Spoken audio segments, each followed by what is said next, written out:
کند کوٹ جہاں دنیا بھر میں آقا دو جہاں صلی اللہ علیہ وآلہ وسلم کی ولادت جوش و جذبے سے منایا جا رہا، وہیں کند کوٹ میں بھی عاشقان رسول صلی اللہ علیہ وسلم مولانا اقرار علی حسینی نے اپنے انداز میں محبت کا اظہار کیا اور بولا پہلے پوچھا یہ کیا ہے، اس نے کہا قرآن۔ امام نے کہا کیا ہے، اس نے کہا قرآن۔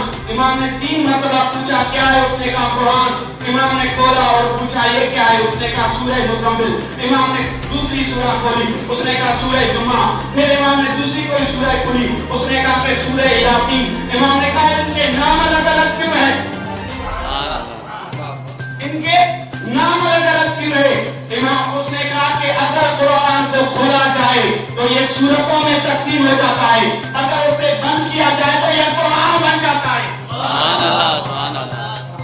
امام نے کہا ہماری بات میں اس طرح ہے، اگر ہمیں دنیا میں تقسیم کیا جائے، نمائندہ مقرر کیا جائے تو ہم کئی علی بنتے ہیں، کئی باقی بنتے ہیں، کئی جعفر صادق بنتے ہیں، اگر ہم سب کو ملایا جائے تو مصطفیٰ بن جاتے ہیں۔